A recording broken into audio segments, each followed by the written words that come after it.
Stop eating the tulips.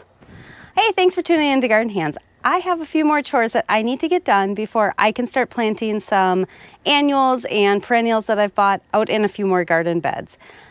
I have been putting off cleaning up this garden bed after winter just because I wanted to do a video of it so you can see my screw up and my poor planning. But it's now way past the time when I should have cleaned it up, and my hydrangeas are getting a little bit leafy. So I'm hoping that it's still okay to prune them now. So here's the garden bed I'm talking about. I call it the garage garden bed, which is a poor name choice, not very creative. But it's on the east side of our house. It gets full morning sun, and then it's shaded in the afternoon. On this side of our screen over here is a deck. And then on the other side up here is where our driveway kind of wraps around, and that's our garage. My intent with this garden bed was that I was going to take cuttings of my grandma's old Annabelle hydrangeas that she had been growing for whoever knows how long. She wasn't even quite sure. And I planted 6 of them out here along the garage, hoping they'd get big and billowy and have a little bit of that nostalgia that I have grandma's hydrangeas here. However, only 2 of them worked. And so I supplemented with Incrediball hydrangeas, which are basically, they look the same, but they're a little bit of an improved variety. They're a little sturdier, their stems are a little stronger, but they look essentially the same. So I have a mix of Annabelle and Incrediball. This one over here is an Annabelle, and then the first one right here is also an Annabelle. And then I have 3 Incrediball hydrangeas over here. On this side of the bed over here, it's really simple. All I have are the hydrangeas, and then kind of dotted in front of them are Fall in Love Sweetly Japanese anemones. Sometimes if I have enough petunias, I'll put those in the front along with the anemones, but otherwise that's it. That's all that's in this bed. You'll see there are daffodils and tulips in here, but those are on their way out. They're very pretty right now. When I swing around and look at this side of the flower bed, there's a few extra things in here. I've done a little trial and error with what I wanted to put in here. So in the middle is the hydrangea. In front I have a couple different kinds of daylilies wrapped around it. There's hostas over there. There's I'm going to pronounce this wrong. Is it Cimicifuga? Might be called snake's root. This was a purchase where I knew I wanted to try something new and different, and I stumbled onto something that I absolutely love. It has these really dark stems, and even the foliage is really quite serrated. It's quite pretty as a backdrop to the hydrangea, but in the late summer, it produces these long spires of white flowers that the pollinators absolutely love. So in hindsight, probably not the best plant to put right next to a service door that the kids come in and out of all day long, and the kids are terrified of anything that flies. However, the blooms have the most fragrant smell, and it's divine. I don't know how else to describe it. The first time it bloomed, I was walking in from the horse barn after doing chores, and I walked up here, I was walking through, and I smelled something in the air, and it was this real sweet floral scent. And I had to stop, and I smelled every single flower on this side of the bed. I was smelling the blanket flower, I was smelling the hostas, I have phlox over on the other side of the AC unit there. I was smelling the phlox, I smelled the salvia. Nothing would pinpoint me where this smell was coming from, and this whatever it's called, I smelled that last, and that was it. It was like the first time you smell sweet peas and you fall in love with it. It was the best smell ever. So I have bought a few more of these plants, and if I can have the late summer smell like this every time I walk outside in different areas of the yard, I will be one happy camper. So that's a little bit of a look about what I have in this bed. There's not much here. My plan is to, I don't know if we can see what I'm looking at here.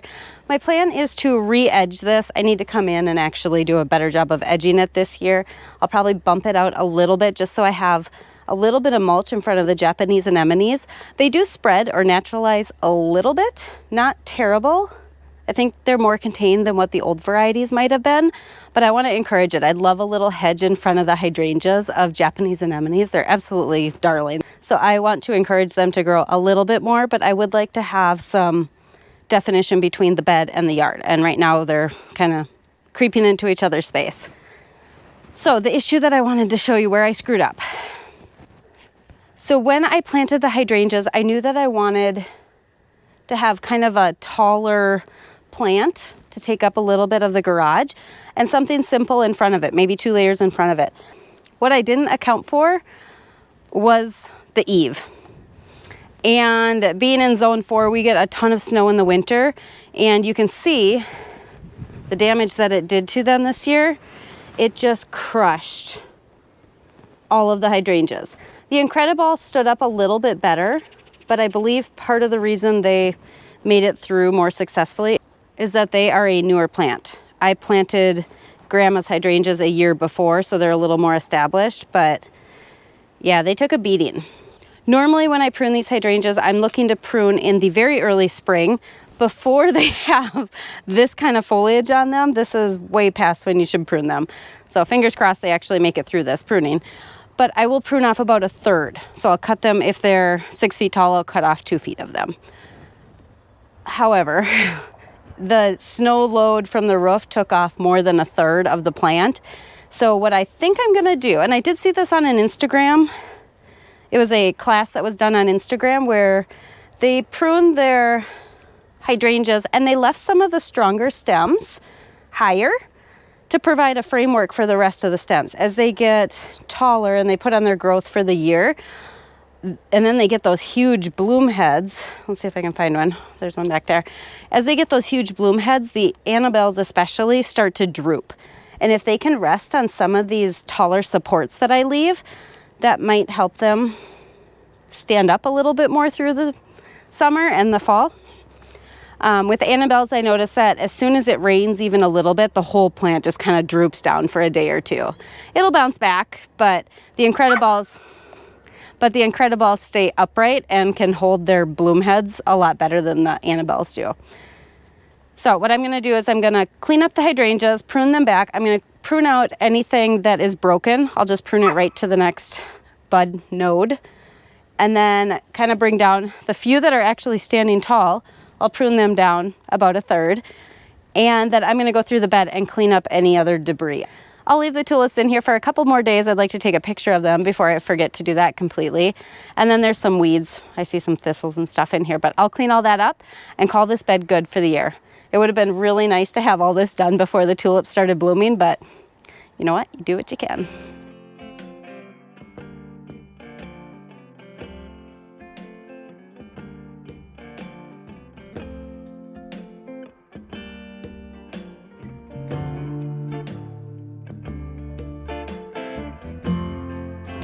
We did a video on pruning hydrangeas a couple years ago, and I'm following basically the same principles. It's worked so far for me, especially when you're pruning panicle hydrangeas, paniculata, however you say it.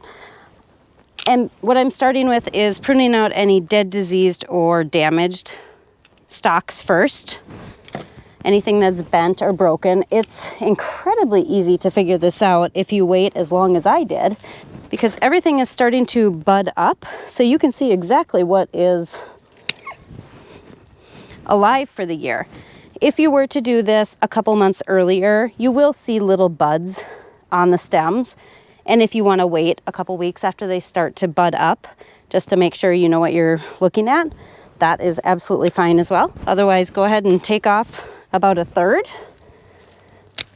I find that these are putting on, a good 2 feet of growth every year. So I won't say I'm aggressively pruning them, but I don't want them to be 12 feet tall.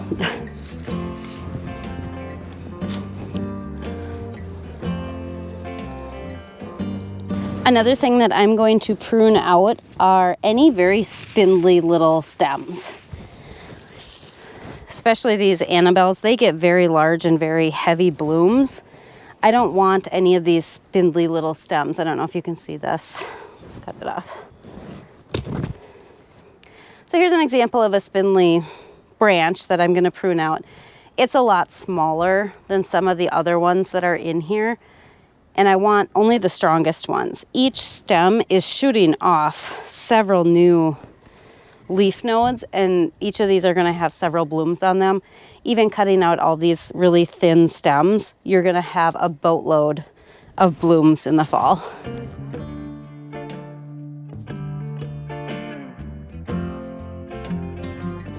Following the 1/3 rule, I'm also trying to make a somewhat pleasing shape. Maybe that's left up to the interpretation of the pruner. I tend to go a little bit higher in the middle and a little bit lower around the outside, so it's a little bit like a sphere. You know, it's going to grow kind of at its own rate, and there might be some branches that grow a little faster or slower than others, but generally that's how I tend to prune this group of hydrangeas anyway.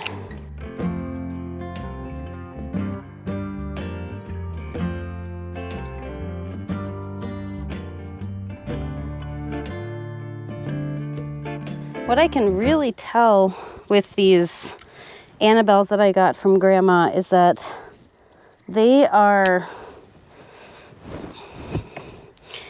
maybe naturalize really easily. You can see the base of this plant is very wide, and you'll find the roots have gone under and they're coming up 2 feet away from where this original plant was. I don't find that with the Incrediballs quite as much, but they are newer, so maybe in a couple years I will notice that growth pattern with them too. I'm really gonna have to watch this one because it's a great size right now for this area. It can take up this whole little area if it wants, have its own little island, but I don't really want it to go too much further than that to get in the walkway.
Well, I got this bed done and I'm super happy. I shouldn't have waited so long, but it looks really good now, and on to the next one, I guess.